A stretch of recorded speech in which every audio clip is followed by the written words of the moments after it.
the last time we had a conversation about creativity, we did talk about visions, and we talked about how sometimes having an innovative vision can lead to the emergence of novelty. And what is it that you're doing in your work situation at the moment? How have things progressed, and what is it that you feel is most creative and innovative in your sphere of work? Yeah, so at the moment, I got two main projects at the moment. One is putting my book as an online course for entrepreneurs, try and get, as many entrepreneurs as we can starting their own business. And on my proper business, I'm trying to change my business model to be more a subscription-based business than capital-based, if you like, selling solutions for large chunks of cash, which is a major, major shift, basically to increase the value of the group, and obviously to be more current. My problem always with Eastern Europe is we try and do things before they're really ready for it. We're doing things in the West, but it takes time to get over to the East. And so there's a lot of issues with getting people accepting this kind of method of working. So we have slightly different challenges. And I suppose that leads me to the question about presence. Like in some environments, our presence can be a catalyst for innovation, and it happens very easily. And in other places, as you say, the environment might not be totally set up. It might not be prepared. It might not be ready for us to act as the stimulus or the catalyst for change, as it were. So why is it that you would want to be doing business with the East where they're not as prepared, rather than shifting to a different place where there is total preparedness? Well, the main reason is that's where I get my money from. So I've been operating there since 1989. And so I've learned to adapt and work with their culture. And that's some of the satisfying challenges, actually, having to do things differently and do different innovations. But they are very open to innovations. I mean, most of our solutions are very innovative, especially now with RFID, these radio frequency tags. There's a lot of that going on now, and that's trying to get them to accept that culture change. We're doing things with robots in the warehouse. That's all new for them, and they're beginning to embrace it. My subscription model, I think, is a tougher sell. And also with a subscription model, you've got to reduce your revenues because you're only getting monthly fees instead of a large amount of money. So that does, fortunately, I'm the major shareholder, so I'm not too bothered about that. But if I was a public company, it might be a difficult sell to shareholders. And do you think that some organizations are naturally more accepting of emergence, whereas others might be more focused on achieving targets rather than allowing emergence to take place? Yes, definitely. I think what you need is a champion within your customer who gets your vision, or, to be fair, that he or she deals with a company like us who hopefully gets their vision. Because if they come up with the vision of innovation in the first place, this is great because it makes the sale much easier. Whereas if we come up with the vision, that's tough because first of all, we've got to have top salespeople who feel comfortable passing this vision on to the customer. It takes him out of his comfort zone.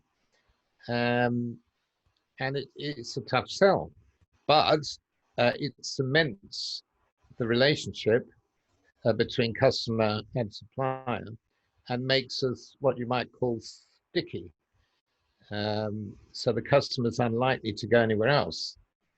So we've got him for the long term, which is obviously the intention.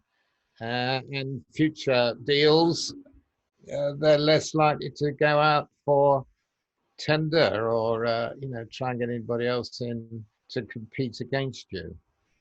So we become their trusted advisor. Yeah, and I suppose when visions are co-created, it's natural for people to buy into them because they've been part and parcel of that consultation that's created the vision. Whereas I can see that if they have just had a vision thrust at them, they might be more they might not see their own position or their own presence within that vision. Yeah, definitely. I mean, IT directors or operations directors are often very risk averse, and we find even these days, just an ordinary solution we're trying to sell them. They're a bit risk averse and what if it takes my network down? What if this? What if that? And then, of course, the blame is on their shoulders. And I guess they might be worried they lose their job. So stuff we do is quite risky because it does mean linking in with their networks, talking to their computer systems, and things have gone wrong in the past. We had a horrible, well, I better not actually say, because if this goes public, I don't particularly want anybody to know. But we have had problems in the past with mistakes, and it is a problem. But we've got to be on top of our game and get cooperation from their department. But generally, we prefer not to deal with their IT department because they're risk adverse and because they hold up the decision-making process, which is the other thing.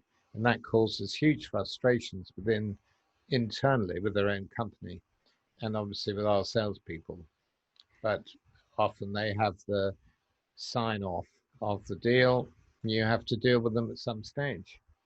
And I suppose that risk is an integral part of creativity, because if all creativity was beneficial, then um, everyone would be doing it. But a lot of people prefer to be safe rather than take the risk in introducing novelty. But the pandemic has forced everyone to embrace emergence to the point that we have no choice but to take a risk, right? Well, you might say that, and that's possibly the logical assumption. But I think risk appetite is, I won't say it's in your genes because it's not, but there are certain types of people that rise above risk. If you've ever gone to a bank to use them to invest your money, they'll ask you what level of risk your appetite is, high, medium, or low. And they'll put you in those sort of investments depending on that. And I think that's the same with all humans. Now, what you are correct probably in assuming is that the virus has forced us to be more creative. But if we're not creative people, we'll shy away from it and disappear into our shells. We won't necessarily rise to the challenge. So the virus does offer the opportunity of sleeping violets, if you like, to come up out of their shells and show their true worth. So it is a great opportunity. But if you look at the major corporates, when a crisis comes along, they tend to retreat into their core business and get rid of all the fancy stuff they do around it that might be an ego trip, might even be making money, but isn't part of the core business. So they look for safety, which allows entrepreneurs to pick up some of the stuff they've left behind. And then comes the opportunity for people to pick it up and to actually look around. So there's some great, it's the old expression, one door closes, another door opens. Um, and I think it's very exciting at the moment. And you're going to get huge innovations. I reckon the next $1 trillion company is being born as we speak. If you look at past crises, Microsoft, Apple, Uber, Facebook, all these companies started in a recession, in a crisis, and were all innovators and disruptors because somebody sits down and said, "This is my time." You know, um, One very exciting. One thing that I've noticed, which interests me, is that some companies see this as a time for letting go of people. You know, they're making, they're shedding their workforce, and others are saying no. The um, the people are our most creative resource, so we're not going to let go of our people because that's where our business, the growth of our business is. And so that's interesting, isn't it? That, that this crisis, the pandemic, has exposed organizations that see their staff as simply objects to be dismissed when no longer needed, and others are seeing them as being alive, creative forces that can possibly be entrepreneurs within the organization, the intrapreneurs. Yeah, certainly.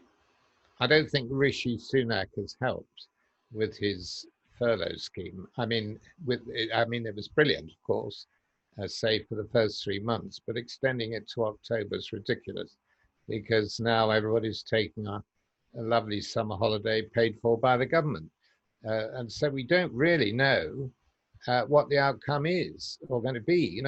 Who is actually going to get back to work voluntarily, who even wants to go back to work? Who's just happy working from home? And people say, well, I'm going to work from home. I'm very productive. I'm much better. And try and persuade their bosses who will say yes, because I can now cut costs and reduce my office overheads. So I wouldn't want to be in the commercial real estate business or a landlord at this stage. That would not be good. So I'm very worried about the bloodbath that lies ahead. And I hope you're right that companies are waking up to the fact that people make their company without the people. But it does give an opportunity for companies to get rid of the dross. I mean, we know there's dead wood in every company, and often you haven't got the guts or the legal powers to get rid of it. I know Jack Welch of General Electric used to fire 10% of his workforce, the bottom 10% of his workforce, every year to keep churning over the top players. And that's not fashionable these days, but it was fashionable in those days, and I'm not sure it's a bad idea. Anyway, the virus is giving them a chance to do that now. And going back to the furlough scheme, as you say, some people have taken a paid for summer holiday. Some people have been furloughed like for 5-6 months already, and or they will have by October they will have been furloughed for at least 6 months. Creativity arises very often when we have time to think, when our mind is clear. And maybe this is an opportunity, all those people who've been furloughed, for at least some of them, a large percentage of them, an opportunity for them to come up with creative ideas where there wasn't the space for them when they were, in that hierarchy of constant kind of busyness, as it were. So do you think that the furlough scheme itself, allowing people the space to not work, will encourage creativity in a way that is unforeseen? I would love to see that. And I think that's true. Well, it should be true. And as I say, we'll have to count the number of trillion-dollar companies that are born out of this, which will at least give us a measurement of whether it was true or not. But I mean, if we got 9 million people on furlough, it's not unreasonable to think that a few of them won't rise to the challenge and realize, who needs this job? I could be doing something for myself. And they've got 6 months to work on a business plan. So it's not that they're strapped for time. And of course, I hear two major objections to starting people's own company. One is lack of funds, and the other is lack of time, which I poo-poo both. Because if that's your excuse, then you're not really that desperate to start your own business and just looking for an excuse. So I think, yes, there'll be lots of people out there who are already putting their business plans, polishing them up and getting very excited about their future. I do hope so. We are a nation of entrepreneurs, actually, I think. We're brilliant. I think we've got more entrepreneurs, haven't we, than anybody else, except obviously the Yanks. So I would think our entrepreneurial spirit will rise up, as Boris says, and meet the challenge and get us back onto a V-shaped recovery.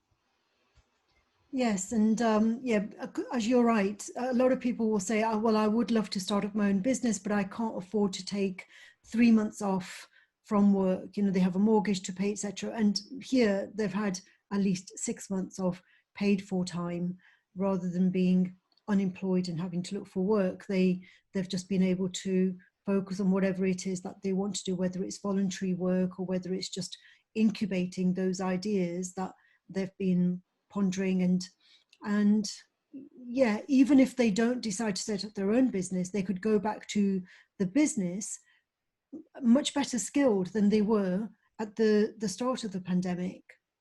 And that extra skills that they bring to the business, that in itself could be much more added value than the amount of money that's been invested in giving them this 5 to 6 months leave, as it were.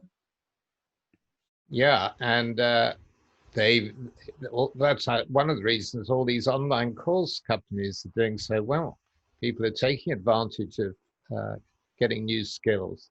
I did myself, and that's one of my motivations for getting Raise the Bar, Change the Game into an online course. I'm hoping it will be successful as a result. But yeah, fabulous opportunity. In fact, I would be beating myself up if I didn't take advantage of all this. You know, you can look at it the other way as well. Why don't people?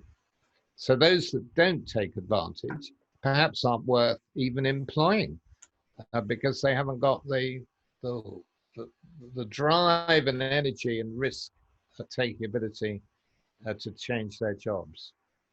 And I suppose for doing something like setting up an online course, you know, you don't have to have, you don't need to invest in overheads, you don't need to have the capital. So it is just a question of using our existing knowledge and skills and the resources that are available to most, as long as they have an internet connection. Yeah, absolutely. I mean, the internet's changed the world, hasn't it? I mean, you could do anything you like, find out anything. I mean, it's just incredible. Wish I was, what, 40 years younger, probably. Just think of all the opportunities, you know. Having one business in my day was probably good enough. But these days, you know, that's not enough. You've got to have 5 or 6 all going at the same time. I don't know how they manage it. I have enough trouble with one. And going back to the theme of presence, and with presence, we can talk about our own physical presence, but it can also be the presence of things that we've created. So, for example, you created a book the book itself has a presence, and that presence of the book has led to you devising a course around the book, and the course will, obviously stimulate emergence of other opportunities, other connections that are unforeseen.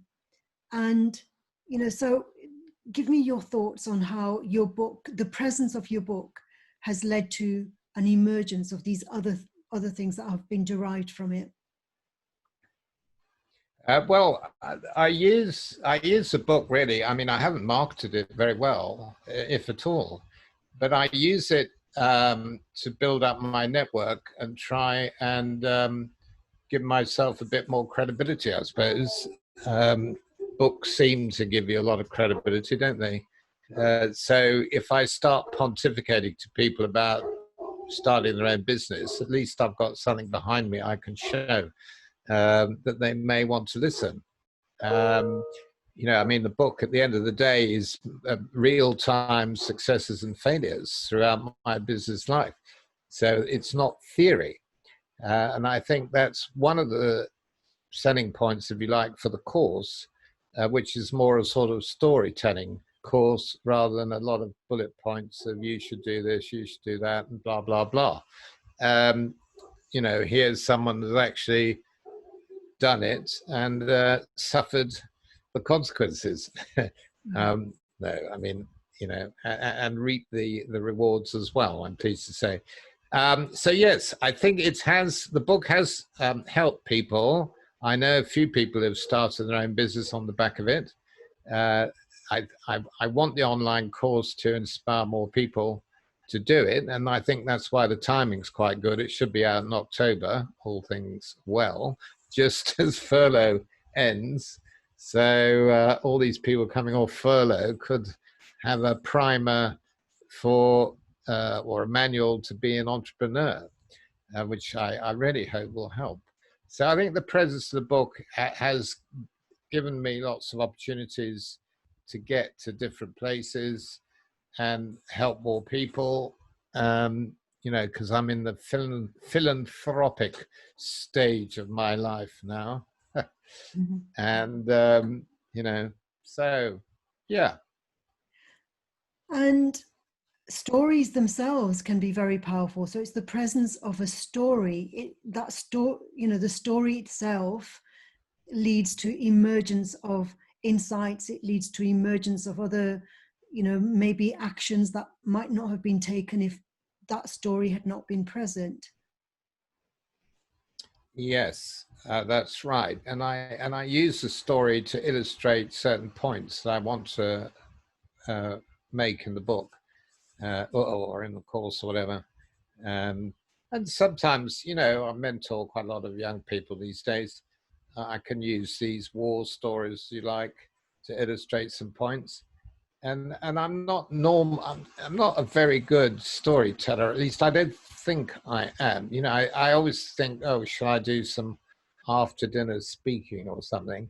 And then I think, well, all the good guys are very good at telling stories, and I'm not. But then I start writing my book, and it's all one big story, which is a contradiction.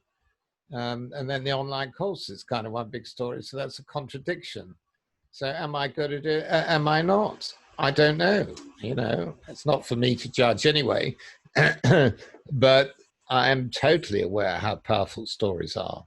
They're absolutely marvelous. Yes.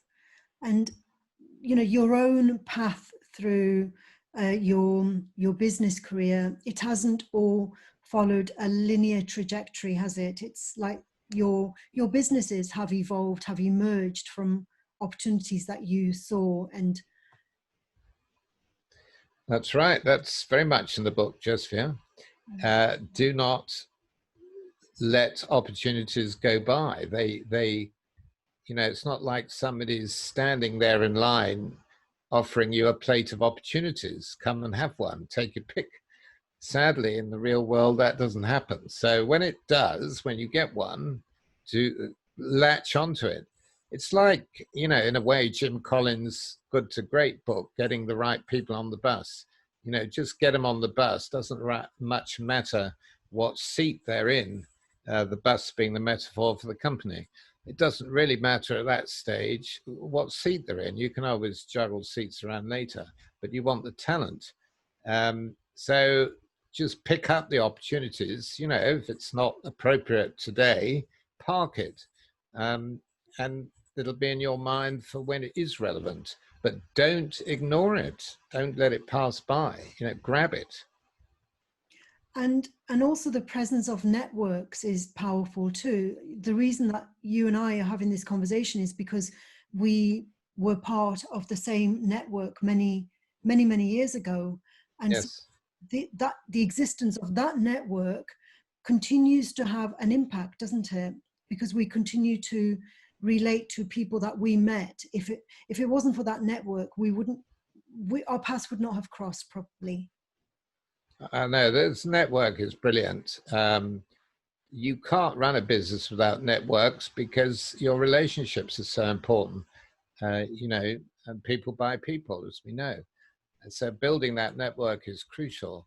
And yes, I try and connect at least 2 or 3 people a week with 2 or 3 other people. You know, there's always somebody I can think of that somebody ought to meet that might help them. And so the bigger I can build up my network, the more I can sort of pass people on to each other to make sweet music, really. And It's very satisfying. and it's through the conversations that we have with these connections that opportunities emerge that are, you know, we couldn't possibly have imagined. Yeah, it's a comparatively new thing, isn't it? Or maybe it's just been called networking, and people, you know, started lots of networking events, which of course are gone by the board at the moment. But so we need some creativity there to get the networking going again, meeting people. So I suppose you know, we've never been so conscious of connecting with people as we are today. Probably because we focus on it and we realize the good it does, and we don't take it for granted like possibly we did in the old days. So it does have a good purpose that we should be you know, working with. Hmm. Yeah, so the way I see presence and emergence and impact is like, you know, we can just go back to the seed of our first encounter through Academy, being present in that network, and then it's emerged into having conversations over the years, and the impact it's had is that, you know, I'm getting to know your businesses better every time that I speak with you, and others listening to this conversation, they might pick up on insights that neither of us are aware of.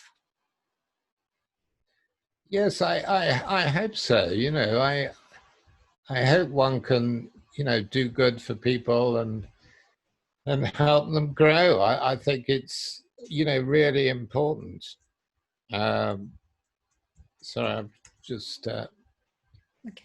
Well, got just another call at 12. okay, Brian. So just to sum up then, so it's been wonderful speaking with you once again. And is there anything that you would like to say just to wrap up? No, I love your interviews. I think they're great, and you always have a theme and some interesting people who come on and talk. I really enjoy listening to their points of view, um, and it's very stimulating. And I think this provides a very good service, actually, to other people, especially now when a lot of people are all on their own, aren't they? You know, they're not lucky enough to have friends or family living with them. So these sort of things add another dimension and bring you back into the real world. So I think they're brilliant. So, and thank you very much for including me. I've thoroughly enjoyed it, Jesvir, as always. Thank you. Likewise, and I hope to speak with you, you know, during the year or maybe next year for the conference again. Thank you, Brian. Fabulous. Thank you very much, Bye for Jesvir. now. Bye bye. Bye now.